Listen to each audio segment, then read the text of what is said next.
Napoleón Bonaparte Ramolino es una de las figuras que aparece en el marquesí de la historia universal. Se le reconoce una presencia política. Con su solo nombre marcó los 3 primeros lustros del siglo XIX y de allí, desde el Congreso de Viena hasta la Guerra Franco-Prusiana, se notó su influencia.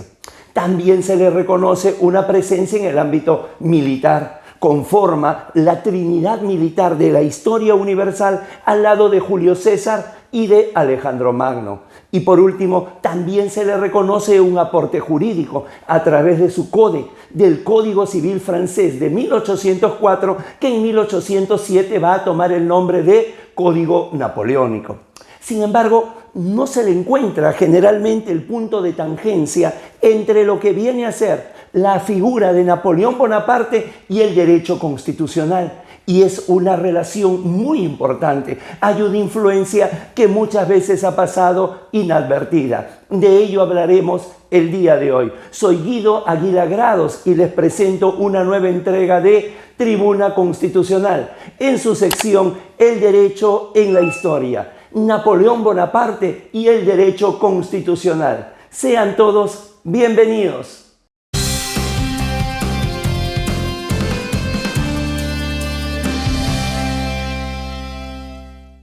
Efectivamente, reconocemos 3 momentos de la influencia de Napoleón Bonaparte en el derecho constitucional en general y en el latinoamericano en particular. Si bien es cierto, no es una influencia directa, es una influencia más bien tangencial, más bien colateral, más bien indirecta, como lo que corresponde a un político y un militar, pero demasiado importante.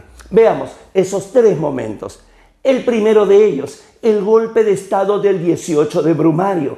Ese 9 de noviembre de 1799, Napoleón, con el golpe de Estado al Directorio, la última forma de gobierno de la Revolución Francesa, ponía fin a la Revolución Francesa como tal, ponía fin a una década de derramamiento de sangre, pero salvaba al mismo tiempo las ideas de libertad, igualdad y fraternidad.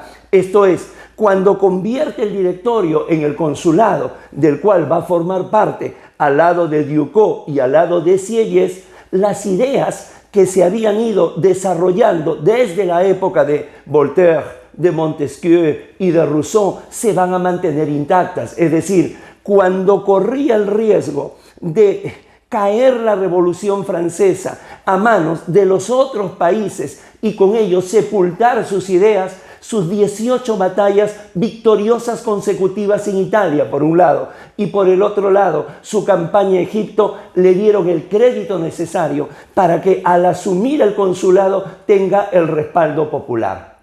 Un segundo momento se va a dar con lo ya señalado, con el Código Civil francés, ese Código Civil que en el año de 1804 va a realizar a su vez 3 cosas. La primera de ellas va a rescatar lo que se llama el derecho romano-germánico, desde el derecho justinianeo hasta ese momento. En segundo lugar, va a rescatar toda la tradición jurídica francesa, pero dejando de lado el antiguo régimen. Y por último, tal vez lo más importante para el derecho constitucional, en la regulación del Código Civil va a darle una importancia superlativa, tanto a la persona como a la propiedad. De tal manera que esto de acá no puede negarse que tiene una influencia de lo que fue la Declaración de los Derechos del Hombre y del Ciudadano del 26 de agosto de 1789, donde a lo largo de sus 17 artículos, si nosotros queremos encontrar algunos términos en común, es justamente el respeto de la persona, aunque por ahora, por ese momento, por ese tiempo, solamente del varón, y el respeto a la propiedad. Es importante que en la época del legiscentrismo, cuando todo giraba alrededor de la ley, se mantengan algunos principios que luego van a ser recogidos en sendas constituciones. Y el tercer momento, tal vez el que sea el más cercano a los latinoamericanos, el que más seguramente hemos podido estudiar y ver sus repercusiones, la invasión napoleónica a España, aquella invasión que Napoleón aprovecha justamente la debilidad, lo irresoluto de los gobiernos de Carlos IV y de Fernando VII para colocar en el poder a su hermano José, más conocido como Pepe Botella.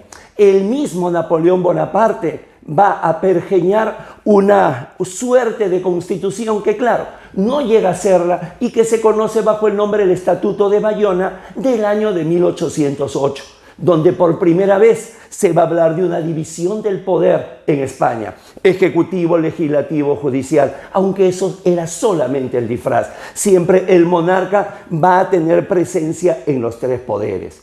Pero claro, ante esa invasión hay una reacción del pueblo español y es por ello que el resultado va a ser la Constitución de Cádiz de 1812, la Constitución gaditana, apodada la Pepa, en la cual inclusive van a haber representantes latinoamericanos como el peruano Vicente Morales Duárez y otros más. Es más, para algunos historiadores constituye la primera constitución para Latinoamérica, algo con lo cual nosotros ya en otras entregas de Tribuna Constitucional hemos mostrado nuestra diferencia, porque es una constitución para España en 1812, en un momento en que las colonias todavía que venían desde México hasta la Tierra del Fuego eran una suerte de muñón, era un apéndice del Imperio Español, lo que de alguna manera va contrario al sentido de la Constitución que viene a ser el control del poder. Lo cierto es que a raíz de esta resistencia de España, esta suerte de lucha por su independencia, entre comillas, va a hacer que se formen juntas de gobierno, algo que va a ser absolutamente replicado aquí en América. Esto es, de no haber sido por la invasión napoleónica a España, de no haberse dado el Estatuto de Bayona, la Constitución gaditana y no haberse formado las juntas de gobierno que sirvieron de espejo, que sirvieron de ejemplo, que acá en América Latina se emuló, con seguridad se hubiera dilatado más los tiempos de independencia. Con seguridad no estaríamos hablando ya del bicentenario republicano de nuestros países y sobre todo, si hay un denominador común entre lo que fue la Revolución Francesa y fue la lucha de España contra Napoleón, es la libertad. Aquella libertad que tras 200 años e inclusive desde mucho antes, desde la Carta Magna, sigue siendo aquel derecho fundamental inalienable y el sueño más caro que tenemos todo ser humano.